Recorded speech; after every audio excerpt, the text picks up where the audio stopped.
Chapter 6. The Puppets Dance. Dawn crept across Concordia with the reluctant pace of a city under siege. The storm had passed, leaving the cobblestones slick and the air heavy with the scent of wet stone and lingering ozone. From his concealed position in the ruins of an old watchtower overlooking the House of Silver Mirrors, Cael observed the unusual activity below. The estate's east wing, normally bustling with servants and administrative staff, stood eerily quiet. No gardeners tended the grounds, no messengers hurried between buildings.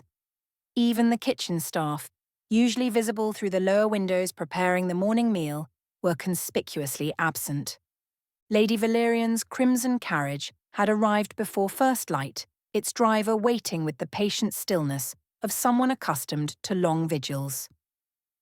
2 additional vehicles bearing official seals sat in the courtyard, transportation for other high-ranking attendees whose identities remained concealed behind curtained windows. Cael adjusted his position carefully, mindful of loose stones that might betray his presence. The watchtower had been damaged during Draven's initial assault on the city, its upper levels partially collapsed. But what remained provided an elevated vantage point that no patrol route covered, a blind spot in the occupation's otherwise comprehensive surveillance. Through the small brass spyglass he'd carried since his military days, Cael could make out figures moving within the East Wing's main conference room. The windows were partially shuttered, but enough light escaped to silhouette the meeting's participants. Lady Vess stood at the head of a long table, her posture rigidly formal, despite being in her own residence. Even from this distance, her subordinate status was evident. She gestured frequently toward others in the room, seeking approval or clarification before speaking. Lady Valerian paced near the windows, her crimson coat making her easily identifiable. Her movements were predatory, controlled, a woman comfortable with her authority and the fear it inspired. Occasionally she would stop, point at something on the table, and the entire room's attention would focus on whatever she indicated.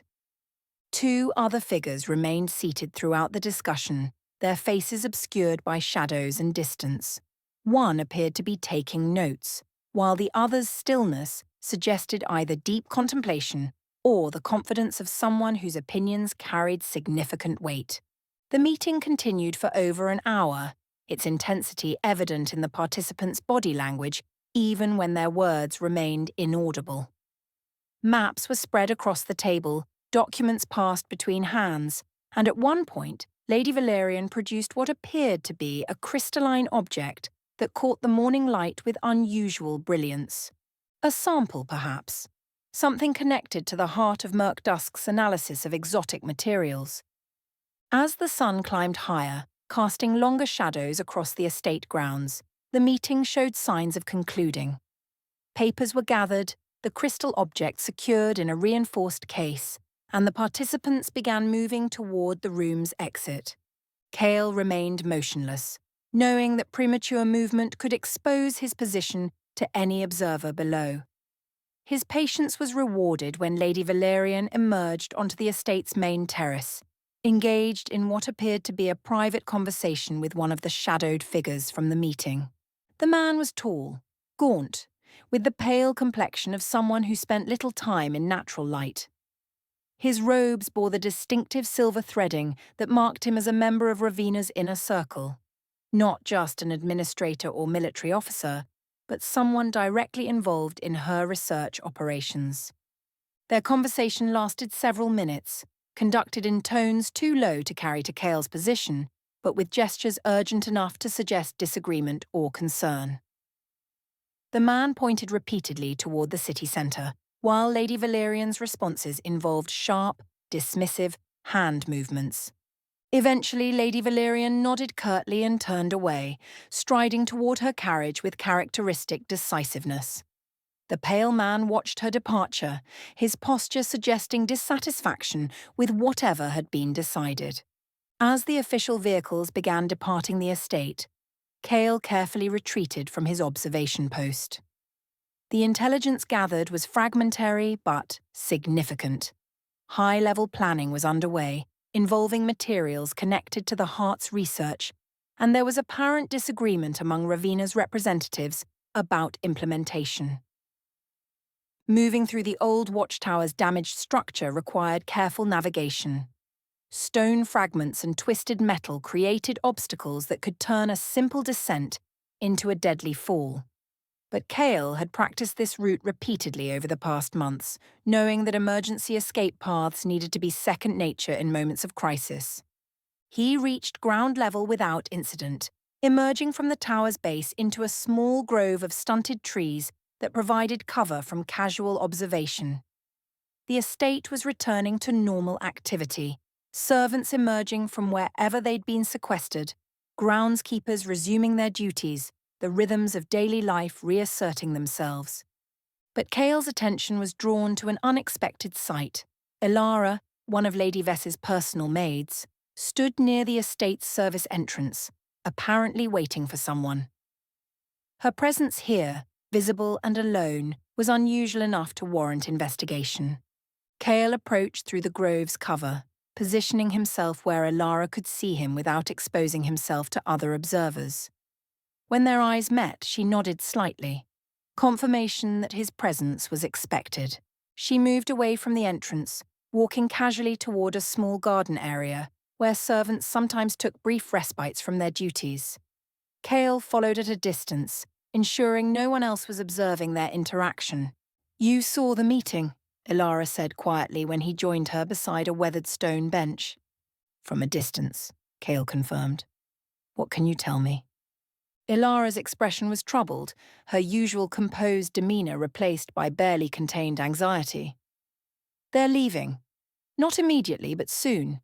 Lady Valerian was very clear. The research operations are being relocated within the month." "To where?" "A realm called Umbral, heavily fortified, completely under their control." She glanced around nervously before continuing. But that wasn't the worst part. They were discussing subjects. Living subjects to be transported with the equipment. Cael's blood chilled. Test subjects for the enhancement research. Worse. They're not just testing anymore, they're preparing for large-scale implementation. Lady Valerian spoke of initial deployment and field trials. Ilara's voice dropped to barely above a whisper. "They're going to start using whatever they've developed." This represented a significant escalation. If Ravina's research had progressed from laboratory experimentation to practical deployment, the timeline for whatever she was planning had accelerated dramatically. What about Concordia? Will the occupation continue? Yes, but differently. Lord Draven's forces will maintain control of the portal network, but the research facilities will be emptied. Elara hesitated. There was mention of clean-up operations, eliminating anyone who might have gained knowledge of the research. The purge would extend beyond just Keller's investigators. Anyone who had worked in the laboratories, served in the facilities, or had access to sensitive information would become a liability to be eliminated. "Lady Vess?" Cael asked. "Will remain as the administrative figurehead, but with greatly reduced staff. Most of the household is to be reassigned." Ilara's euphemism carried the weight of a death sentence. "I've been selected to accompany Lady Vess to Umbral, presumably to maintain the fiction of her importance." "And the others?" Ilara's silence answered the question more clearly than words could have. Cael processed this information rapidly. The intelligence network he'd built over the past year was about to be systematically destroyed, his carefully cultivated sources eliminated in Ravina's operational security measures. More immediately, the Heart of Mirkdusk and all associated research would soon be beyond his reach, relocated to a realm under complete enemy control. "Timeline?" he asked. 2 weeks for the major equipment transfers, 3 weeks for the facility closures. Elara met his gaze directly. After that, the clean-up operations begin. 3 weeks. Not long to document everything he could about Ravina's research, warn those who could be saved, and prepare for a very different kind of resistance in post-research Concordia. The pale man who was at the meeting, did you recognize him? Master Kelvin, one of Ravina's chief researchers. He was arguing against the timeline, said the relocation was premature. Ilara's expression grew more troubled. Lady Valerian overruled him, said the risks of remaining in Concordia had become unacceptable. Because of Keller's death and the subsequent investigation. Cael's action against the sadistic major had inadvertently triggered the acceleration of Ravina's plans, forcing her to relocate before her research was fully complete. The crystal object Lady Valerian showed, what was it? A sample of something they called void essence. Master Kelvin claimed it was the key to everything they've been working toward. Ilara shuddered slightly.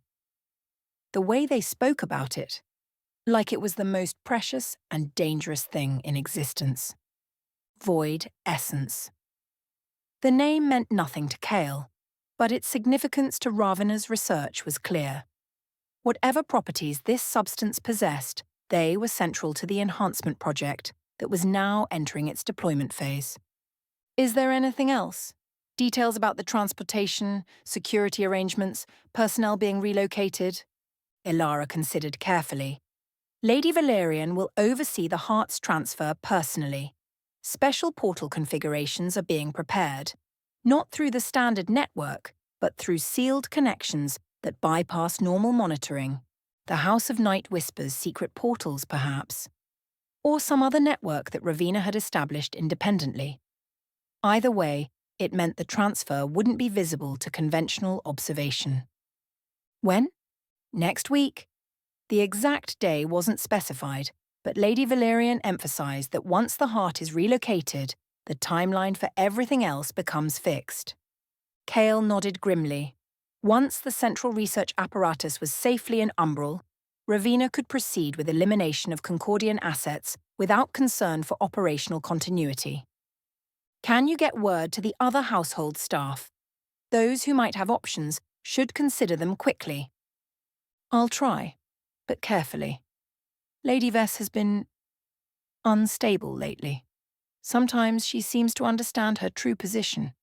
Other times she acts as if she's still in control. Ilara's expression softened with what might have been pity. I think she's starting to realize what she's actually traded away. Stay safe, Cael warned. If you're selected to accompany her to Umbral, that might be the safest place for you in the coming weeks. Safe from the clean-up operations, perhaps, but not from whatever they're planning to do with that void essence. Ilara stood, brushing imaginary dust from her servant's uniform. Be careful, Commander. Lady Valerian specifically mentioned increased surveillance of potential security threats. After Ilara returned to the estate, Cael remained in the garden for several minutes, organizing the intelligence he'd gathered into a coherent picture. The situation was deteriorating rapidly, not just for his network, but for everyone in Concordia who had opposed or might oppose the occupation. 3 weeks before the cleanup operations began, 2 weeks before the major equipment transfers, 1 week before the Heart of Mirkdusk disappeared beyond his reach. Time for careful intelligence gathering was ending. The moment for more direct action was approaching, whether he wanted it or not. As he made his way back toward the artisan's quarter, Cael's mind was already working through possibilities. The House of Night Whispers had offered safe passage through their secret portals. Madame Soleil was considering evacuation for herself and her girls. Henrik's clockwork devices could be repurposed for more aggressive applications if necessary. But first, he needed to warn those who could still be saved. Then he needed to decide whether to flee with them or remain to document the final phase of Ravina's Concordian operations. The shadows that had hidden him for over a year were growing darker, but they might also hide opportunities that hadn't existed before. If Ravina was accelerating her timeline due to security concerns, she might be making mistakes that could be exploited. Commander Cael Varnor had spent his military career planning for worst-case scenarios. The next 3 weeks would test whether those skills could be adapted to a very different kind of warfare. One fought not with armies and tactics, but with information and carefully calculated risks in the narrow spaces between discovery and destruction. The game was changing again. This time he might have to change with it. Chapter 7. Devil's Bargain. The message had taken Cael 3 days to compose, not because of its length. The note contained barely 24 words, but because each phrase had to be crafted with surgical precision. Too little information and the House of Night Whispers would dismiss him as another desperate amateur. Too much and he'd reveal capabilities he couldn't afford to expose. In the end, he'd settled on elegant simplicity. Major Keller's laboratory contained evidence of experiments on civilians. The death was justice, not random violence. I have more. We should talk.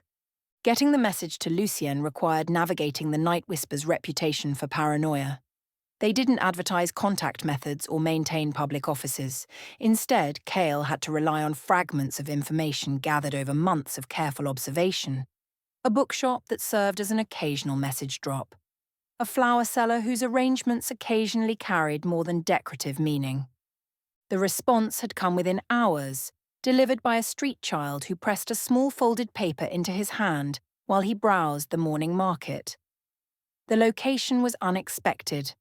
An abandoned temple in the old district, dedicated to a deity whose worship had fallen out of favour decades before Draven's arrival. The time was set for midnight, traditional for clandestine meetings, but also tactically sound for avoiding casual observation.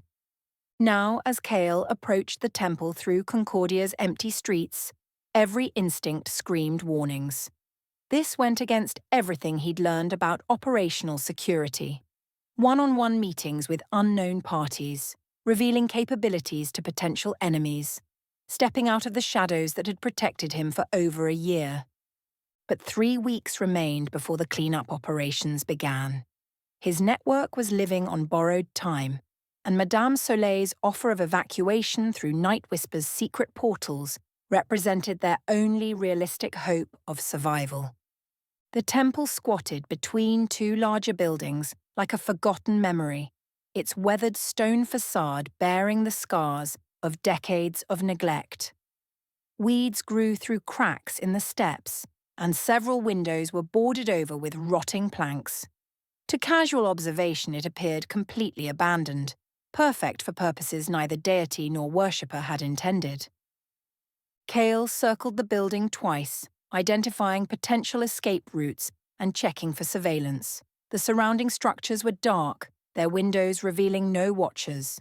The street patterns allowed observation from several directions, but also provided multiple avenues of retreat if the meeting proved to be a trap. Satisfied that no immediate threat was visible, he approached the temple's main entrance. The heavy wooden doors stood slightly ajar, darkness beyond offering no hint of what waited inside. The interior retained traces of its former grandeur, carved pillars supporting a vaulted ceiling, alcoves that had once held religious artifacts, an altar area still bearing the geometric patterns sacred to the forgotten deity. But decades of abandonment had left their mark. Dust covered every surface, cobwebs draped the corners, and the air carried the musty scent of decay. "You're punctual," a voice said from the shadows near the altar. "I appreciate that in a business associate." Lucien stepped into the dim light filtering through the boarded windows, his appearance exactly as Cael remembered from intelligence reports. Tall, elegant, with the kind of refined features that suggested noble breeding. His dark clothing was expensive but practical, cut to allow for movement while maintaining an air of sophistication. "Punctuality shows respect," Cael replied, keeping his position near the entrance while maintaining visual contact, for others' time and one's own safety. Lucien's smile was sharp, appreciative, wise. Most people who request meetings with the House of Night Whispers are either desperate or foolish. You seem to be neither. "I'm practical. I have something you want. You have something I need. Simple exchange." "Nothing involving the house is ever simple," Lucien said, moving closer with the fluid grace of someone comfortable in his own danger. but it can be mutually beneficial. Your message mentioned Major Keller's research activities. Cael had prepared this part carefully. Enough detail to prove credibility, not enough to reveal sources or methods. Keller was conducting unauthorized experiments on civilians, using the Pleasure District as a recruitment ground for test subjects. His laboratory in the Warehouse District contained evidence of torture masquerading as research. Interesting, Lucien murmured, though his expression suggested he'd suspected as much.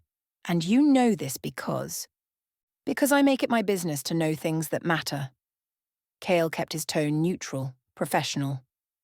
Keller's death wasn't random violence or simple revenge. It was an execution for crimes against Concordia's people. By whom? The crucial moment. Reveal too much and he'd compromise operational security. Reveal too little and Lucien might dismiss him as another rumour-monger. By someone who understood justice when the law had been corrupted beyond recognition. Lucien studied him with calculating eyes. You speak like a man who's seen war, who understands the difference between necessary action and pointless violence. I've seen enough of both to recognize the distinction. And Major Keller's crimes were sufficient to warrant this justice. Cael thought of Elise's remains, of the crystalline growths that had consumed her flesh, of Keller's clinical description of her suffering. More than sufficient. Something in his tone must have conveyed the depth of his conviction, because Lucien nodded slowly. The House has suspected that research operations were being conducted in the city.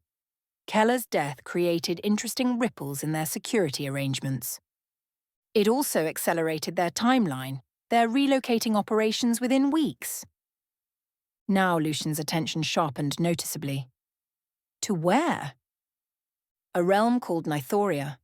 The research, the equipment, key personnel, everything moves there within the month. And after the relocation? Clean-up operations. Anyone with knowledge of the research becomes a liability to be eliminated.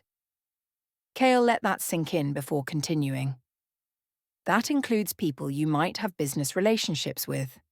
People whose continued existence serves your interests.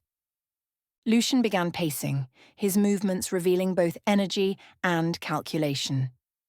You seem remarkably well informed about operational security matters. Information is my trade, just as it's yours. Indeed. And what specific information are you offering in exchange for what exactly? The moment of negotiation. Cael had rehearsed this conversation dozens of times, considering various approaches and responses. But standing here, facing one of Concordia's most dangerous power brokers, theory became uncomfortable reality. I'm offering my services as an intelligence asset, detailed, accurate information about security arrangements, personnel movements, operational changes. In exchange, I need discreet evacuation for specific individuals, people who've become too valuable to lose and too visible to protect. How many individuals? Fewer than 10. All with legitimate reasons to leave Concordia that wouldn't arouse suspicion. Lucien stopped pacing, turning to face Cael directly. And what makes you think your information is worth that level of service? Cael had prepared for this challenge. Because I can tell you why Lady Valerian returned to Concordia last week. Because I know what the Heart of Mirkdusk actually does. Because I can provide advance warning of security sweeps before they happen. Prove it. Lady Valerian's visit was to accelerate research relocation due to security concerns triggered by Keller's death. The Heart of Mirkdusk is an analyzer for exotic materials that enhance supernatural abilities. The void essence samples they've collected are the foundation for whatever they're planning to deploy. Lucien's expression remained carefully neutral, but Cael caught the slight tightening around his eyes that suggested genuine surprise. Information the Night Whispers hadn't possessed. Interesting, continue. The relocation isn't just about security, it's about deployment preparation. They're not conducting research anymore. They're preparing to use what they've developed. The timeline suggests implementation within months, not years. Implementation of what, specifically? Enhanced soldiers. Individuals with artificially amplified supernatural abilities. Imagine an army where every member has the capabilities of a trained mage, but follows orders with military precision. Lucian was quiet for several heartbeats, processing the implications. When he spoke, his voice carried a new weight. Such an army could destabilize the balance between realms. Could reshape it entirely, Cael agreed, which is why stopping it matters more than any individual's survival. Yet you're here negotiating for individual evacuations. Because the people I'm trying to save are the ones who could provide intelligence to whatever force eventually confronts this threat. Their deaths serve no one but our enemies. Lucien resumed pacing, his steps echoing in the abandoned temple's hollow spaces. The House of Night Whispers doesn't typically involve itself in military or political conflicts.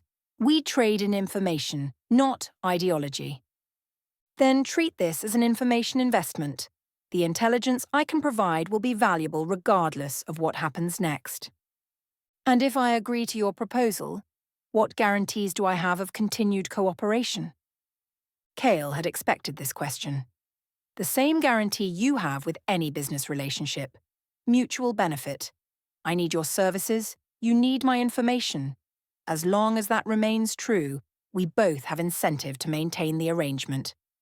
But if circumstances change, then we renegotiate or part ways professionally. No threats, no coercion. Clean business. Lucien stopped in front of the old altar, his silhouette framed against the temple's darkest shadows. You speak of this as if you've done such work before. I've had other occupations. Military. The direct question hung in the air between them.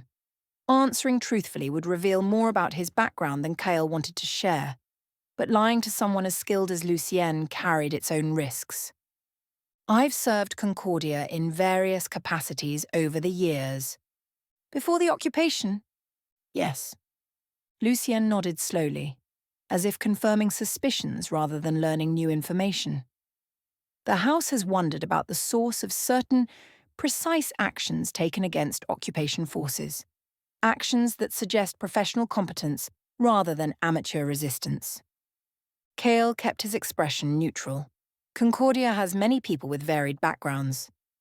Indeed it does. Lucian's smile was knowing but not threatening. Very well, I'm prepared to discuss specific terms. Relief flooded through Cael, though he was careful not to let it show. I'm listening. The House will provide discreet evacuation services for up to 8 individuals, transported through our private network to destinations of their choosing within connected realms. In exchange, you'll provide regular intelligence reports on security operations, personnel changes, and any developments related to the research relocation. Agreed. Timeline for the evacuations? Flexible, but completed within 3 weeks. Some individuals may need to leave sooner if they become immediate targets. Acceptable. Communication protocols? Lucien produced a small object from his coat, a piece of polished obsidian carved with intricate symbols. Touch this to any mirror while speaking your message. The House will receive it within hours. Responses will be delivered through normal channels, coded messages, dead drops, intermediaries. Cael accepted the stone, noting its unusual warmth despite the cool temple air. And if emergency evacuation becomes necessary? The stone can also serve as a beacon. Break it, and evacuation assets will respond to your location within the hour. Lucien's expression grew serious. But understand, that service can only be used once. Choose the moment carefully. Understood. There's one additional matter, Lucien said, his tone shifting slightly. The House occasionally requires field work from its assets. Nothing that would compromise your current operations, but situations where your particular skills might prove valuable. Cael felt his jaw tighten. This was the hidden cost, the additional obligation he'd hoped to avoid. What kind of field work? Information acquisition in secured locations, observation of high-value targets. occasionally discreet elimination of threats to house operations. The words hung in the temple's dusty air like an indictment. Everything Cael had tried to avoid, direct action, personal exposure, the kind of work that had cost Elena her life, was being offered as part of their arrangement. "I work alone," he said carefully. "No teams, no joint operations." "Agreed. The House prefers solitary operators for sensitive assignments. And if I decline a specific request, then you decline. But repeated refusals would strain our business relationship." Cael weighed his options. Without the Night Whisper's evacuation services, his network would die in the coming cleanup operations. With their services came obligations that could eventually prove as dangerous as the current threat, but danger was relative. His people dying was certain. Working with the Night Whispers was merely risky. "Agreed," he said finally, the words tasting like ashes. Lucien's smile was genuinely pleased.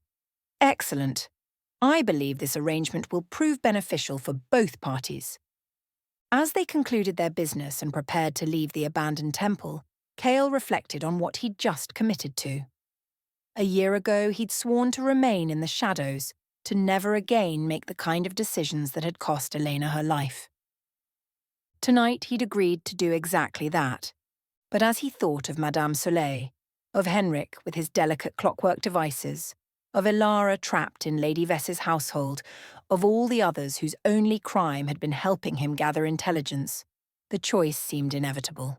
Some prices were worth paying, some deals with devils were necessary, even when they left you feeling as if you'd traded away pieces of your soul. The obsidian stone felt heavy in his pocket as he made his way back through Concordia's empty streets, carrying both salvation and damnation in equal measure. 3 weeks until the cleanup operations began. Time enough to save the people who mattered, and to begin a new chapter in his long war against those who would destroy what he'd sworn to protect. The shadows were changing, but they still offered shelter for those who knew how to use them. Chapter 8. Ghosts of the Past. The road to his estate stretched through rolling hills dotted with ancient oak trees, their branches forming a canopy that filtered the afternoon sunlight into dappled patterns on the worn cobblestones. With each mile that carried him away from Concordia's walls, Cael felt the tension in his shoulders gradually ease, though the weight of last night's bargain remained heavy in his chest. He'd left the city before dawn, using one of the lesser gates where the guards knew him as a merchant who occasionally travelled to the outlying farms. His papers were in order, his story rehearsed, purchasing grain for a bakery in the artisans' quarter. Nothing that would raise suspicion or warrant detailed questioning. The countryside bore little evidence of the occupation that had transformed Concordia. Here, farmers still tended their fields with the same rhythms their ancestors had followed for generations. Children played in village squares without fear of patrols. The war felt distant, almost unreal, beneath the vast sky and endless fields. But Cael knew this peace was fragile. Draven's forces might focus on the cities and strategic locations, but no realm remained truly untouched by conquest. The quiet here was borrowed time, bought with Concordia's suffering, and maintained only as long as it served the occupier's purposes. His estate appeared in the distance as he crested a familiar hill, a modest manor house surrounded by well-tended gardens and outbuildings. Not grand by noble standards, but comfortable and dignified. The home of a successful military officer who'd served his realm with honour and been rewarded accordingly. The sight of it made his throat tighten unexpectedly. How long had it been since he'd seen these walls? 4 months? 5? Time had blurred during his year in the shadows, marked by intelligence reports and network meetings, rather than seasons and celebrations. As he approached the main gate, a figure emerged from the gardens. Garrett, his groundskeeper, a man in his 60s whose weathered hands had maintained these grounds for over 2 decades. The surprise on his face was complete, followed immediately by joy. "Commander!" Garrett dropped his pruning shears, his weathered face breaking into a wide grin. "We weren't expecting Martha! Martha, come quickly!" The front door of the manor opened, and Martha appeared, wiping her hands on her apron. Garrett's wife was a small, energetic woman whose grey hair was always perfectly arranged despite her constant activity. Her exclamation of delight echoed across the courtyard. "Master Cael! Oh, bless the stars, look at you!" She hurried toward him, her eyes taking in his appearance with the sharp assessment of someone who'd known him for years. "Garrett, help him with his horse. Master Cael, you look half-starved. When did you last have a proper meal?"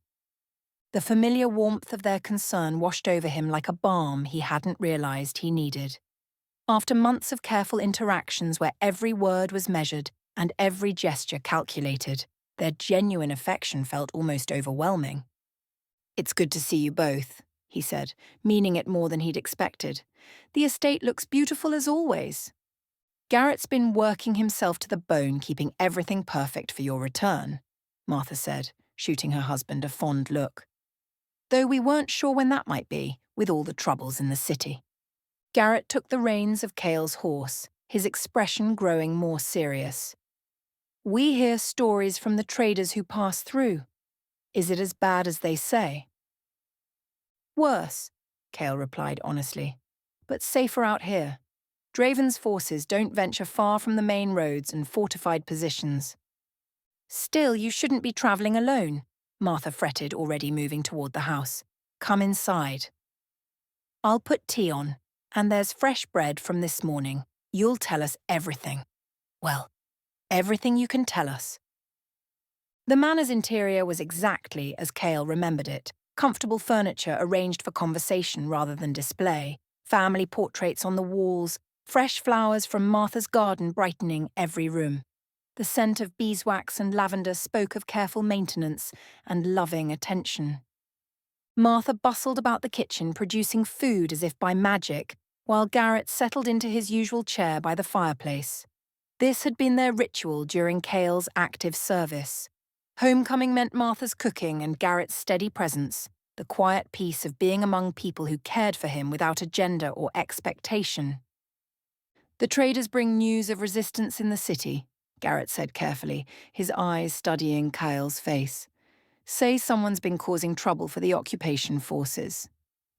"There's always resistance where there's occupation," Cael replied, accepting the cup of tea Martha pressed into his hands, "some more effective than others."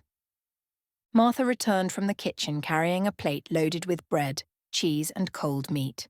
"You've lost weight," she observed, settling it in front of him with maternal authority. "And you look tired, more tired than I've ever seen you." "It's been a difficult year." "The city's no place for you," she said firmly. "Whatever business you have there, surely it can wait a few days. Stay here, rest properly, let me feed you until you don't look like a scarecrow." The offer was tempting, more tempting than Cael wanted to admit. The thought of remaining here, away from the constant tension and moral compromises, surrounded by people who remembered him as he'd been rather than what he'd become. It would be so easy to simply stay. But time was running short. 3 weeks until the cleanup operations began.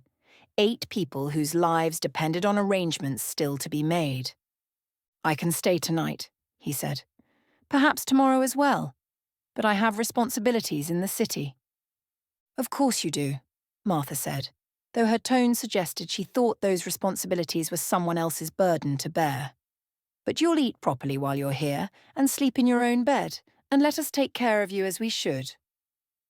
As the afternoon wore on, Cael found himself relaxing in ways he'd almost forgotten were possible. Martha's constant stream of domestic concerns. The chickens weren't laying as well as last year, the apple trees needed pruning, the roof on the barn required attention, created a cocoon of normalcy that felt almost dreamlike after months in Concordia's shadowed world. Garrett spoke of practical matters with the contentment of a man whose work brought visible results. The gardens were thriving, the outbuildings were in good repair, and he'd managed to trade surplus vegetables for materials needed for various improvements. Neither of them asked directly about Cael's activities in the city, though he caught them exchanging meaningful glances when they thought he wasn't looking. They knew him well enough to recognize that he wasn't in Concordia for business or pleasure, but they also understood that some knowledge was dangerous to possess. As evening approached, Cael excused himself for a walk around the grounds. Martha made no objection, though she insisted he take a heavy coat against the cooling air. "Don't stay out too long," she warned. "Dinner will be ready within the hour, and I won't have you catching cold after finally getting some food into you." The estate's grounds were larger than they appeared from the house, stretching across several acres of gardens, orchards, and pasture land. Garrett had maintained everything with meticulous care. The hedges were perfectly trimmed, the paths clear of weeds, even the fences were in good repair. But Cael's destination lay beyond the formal gardens, past the orchard, in a quiet grove where wildflowers grew among carefully tended grave markers. The family cemetery was small, containing perhaps a dozen graves spanning 3 generations, but only one drew his attention. Eleanor's headstone was simple granite, carved with her name, the dates of her birth and death, and a single line: "Beloved wife, devoted healer, taken too soon." Below that, in smaller letters, were words Cael had chosen in the depths of his grief. "She gave her life serving others." The grave itself was immaculate. Fresh flowers, wild flowers like those Elena had loved in life, were arranged in a simple vase, and the grass was carefully trimmed. Martha's work, he realized. She'd been tending Elena's grave as carefully as she tended the living. Cael knelt beside the headstone, his fingers tracing the carved letters. 5 years since the border wars had ended. 5 years since the retaliatory strike that had claimed the makeshift hospital where Eleanor had been treating wounded civilians. 5 years since he'd held her broken body and promised her spirit that he would never again make the decisions that led to such tragedy. "I broke that promise last night," he said quietly, his words disappearing into the evening air. "Made a deal that will put me back in the field, back in the position of making choices about other people's lives." The wildflowers stirred in the gentle breeze but provided no answers. "There are people depending on me. Good people who've risked everything to help gather information, to resist the occupation in small ways." His voice was barely above a whisper. "If I don't act, they'll die. But if I do act, I become the person I swore I'd never be again." A blackbird called from somewhere in the grove, its song piercing the twilight silence. "You always said that healing sometimes required cutting away diseased tissue. That saving a life might mean causing pain." Cael's hand moved to rest on the cool stone. "I wonder if you'd recognize the man I've become, if you'd understand the choices I'm making." He remained there as darkness settled over the estate, kneeling beside Eleanor's grave while memories played through his mind. Her laughter when he'd first asked her to dinner, nervous as a new recruit. Her steady presence during the difficult years of his military service. Her absolute conviction that healing was always worth the risk, even when that risk proved fatal. "I'm going to save them," he said finally, "even if it costs me everything I've tried to rebuild, even if it makes me into someone you might not approve of, because the alternative is letting innocent people die, and I know you'd never forgive me for that." Martha's voice calling him to dinner echoed across the grounds, warm and insistent. Cael rose slowly, his knees protesting the long vigil. The obsidian stone in his pocket felt heavier than before, a reminder of the obligations he'd accepted and the price he'd agreed to pay. "I love you," he whispered to the headstone. "I've always loved you, and I hope someday I'll be worthy of that love again." Dinner was a feast by Martha's standards: roasted chicken with herbs from her garden, fresh vegetables, bread still warm from the oven, and a berry tart that had been Eleanor's favourite dessert. She fussed over Cael throughout the meal, refilling his plate before it was empty and maintaining a steady stream of conversation that required no response beyond occasional nods. Garrett was quieter, but his presence was comforting in its reliability. These were the people who had known Cael before the war, before Elena's death, before the year of shadows in occupied Concordia. To them, he was still the young officer who'd inherited this estate from his father, who'd brought home a healer wife they'd loved as their own daughter. "Your old room is ready," Martha announced as she cleared the dishes. "Fresh linens, clean clothes laid out. And I don't want to see you stirring before the sun's fully up. You need proper rest." "Martha," Cael began, "no arguments. Garrett and I have managed this place perfectly well without you hovering about. One more day won't hurt anything, and it might do you considerable good." Later, alone in his childhood bedroom, Cael stood at the window overlooking the grounds he'd inherited and Elena's grave he'd never wanted to dig. The room was exactly as he'd left it. Books on military strategy beside volumes of poetry Elena had given him. His dress uniform hanging in the wardrobe beside civilian clothes he hadn't worn in years. On the dresser, Martha had placed a framed portrait of Eleanor, taken shortly after their wedding. She looked impossibly young, her eyes bright with the optimism that had carried her through medical training and into the dangerous work of battlefield healing. She'd believed in saving everyone, in the possibility that enough healing could balance out the world's darkness. Cael picked up the portrait, studying her face in the lamplight. "I hope I'm doing the right thing," he said to her image. "I hope you'd understand." Outside, night sounds filled the peaceful darkness. Crickets, wind through the trees, the distant call of an owl. No patrol boots on cobblestone, no whispered conversations in shadowed doorways, no constant awareness of watchers and listeners. For the first time in over a year, Cael slept without dreams. Morning came with the sound of Martha bustling about the kitchen below and Garrett's voice as he spoke to the horses in the stable.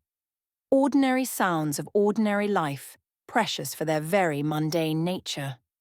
Cael dressed slowly, taking time to appreciate the feeling of clean clothes that fit properly, to look in a mirror without checking over his shoulder for observers. The man who looked back at him was older than he remembered, lines etched around his eyes that hadn't been there before the occupation began. But he also looked more settled, more at peace than he'd felt in months.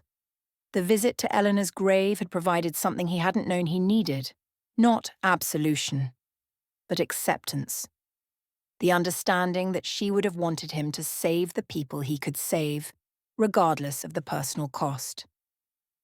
Breakfast was another of Martha's productions, with enough food for 3 people and conversation that ranged from the weather to local gossip to gentle inquiries about his plans. Neither she nor Garrett pushed for details, but their concern was evident in every gesture. "The city can survive without you for one more day," Martha said as she refilled his coffee cup for the 3rd time. "Whatever business you have there will wait." "Some business can't wait, Martha. People are depending on me." "People have been depending on you your entire life," Garrett observed quietly. "During your father's time, during your military service, during the border wars. Perhaps it's time to let someone else bear that burden for a while." "There isn't anyone else," Cael replied, and realized as he said it that this was the heart of his dilemma. At least, not for this particular burden. Martha's expression softened. "You're like your father that way, always taking responsibility for things beyond your control." She reached across the table to squeeze his hand. "Elena used to say the same thing, that you carried the weight of the world on your shoulders and wouldn't let anyone help you bear it." "She helped," Cael said quietly, "just by being there, by believing that what I was doing mattered." "And she'd still believe it matters," Martha said firmly. "Whatever you're doing in that city, whatever dangers you're facing, she'd want you to do what's right. Even if it means taking risks she'd worry about." After breakfast, Cael spent an hour walking the estate grounds with Garrett, listening to detailed reports about maintenance projects and future plans. The normalcy of it was both comforting and surreal, discussing fence repairs and crop rotation, while knowing that in 3 weeks, a systematic elimination of resistance assets would begin in Concordia. "Will you be able to visit again soon?" Garrett asked as they inspected the orchard. I don't know, Cael admitted. The situation in the city is complicated. It may be some time before I can travel freely. Garrett nodded, understanding more than he said. Martha and I will keep everything ready for whenever you can return. This will always be your home, Commander, no matter what else happens. The words carried weight beyond their surface meaning. Home. A place to return to when the shadows and compromises became too much to bear. A reminder of who he'd been before the occupation, and perhaps who he could be again when it ended. As afternoon approached, Cael knew he could delay no longer. The arrangements with Lucienne required careful coordination, and time was increasingly precious. But leaving this peace, returning to Concordia's constant tension, felt like tearing away pieces of his soul. Martha packed food for his journey with the efficiency of someone who'd done it countless times for a soldier husband. Garrett checked his horse and gear with professional thoroughness. Their care was practical and complete, the sort of support that had sustained him through years of military service. You'll send word when you can? Martha asked as he prepared to mount. When I can, Cael promised. And if circumstances change, you should consider travelling to visit your sister in the southern provinces, just for a while. Martha's eyes sharpened. How dangerous is it what you're doing? Dangerous enough that contingency plans are wise? She nodded grimly. We'll be careful. You be more careful. Garrett handed him the reins, his weathered hand briefly gripping Cael's wrist. Your father would be proud of you, Commander. Whatever you're doing, whoever you're protecting, he'd be proud. The ride back to Concordia passed too quickly, each mile bringing him closer to the world of shadows and difficult choices. But he carried with him something he'd lacked for months. The memory of Eleanor's grave tended with love, Martha's fierce protectiveness, Garrett's steady reliability, reminders of what he was fighting to preserve. As the city walls came into view, Cael felt the familiar weight of operational awareness settling over him. The guards at the gate, the patrol patterns, the careful balance of appearing unremarkable while missing nothing important. The skills that had kept him alive for over a year were fully engaged again. But beneath that professional alertness, he carried something new, or perhaps something old, rediscovered. The certainty that Elena would have understood his choices, would have supported his decision to risk everything for people who needed protection. The deal with Lucienne still felt like bargaining with darkness. The obligations it created still threatened to make him into someone he'd sworn never to become. But the alternative, allowing his network to die while he remained safely in the shadows, would have been a betrayal of everything Elena had believed about the responsibility of those with the power to heal. 3 weeks remained until the clean-up operations began. Time enough to save the people who mattered, to honor the memory of a woman who'd given her life, believing that every person was worth saving. Time enough to prove that some deals with devils were necessary and some prices were worth paying. The obsidian stone felt lighter in his pocket as he passed through Concordia's gates, carrying with it not just obligation, but purpose. The shadows were calling him back, but he entered them with cleaner hands and a clearer conscience. Elena would have wanted him to save them all. He would settle for saving those he could.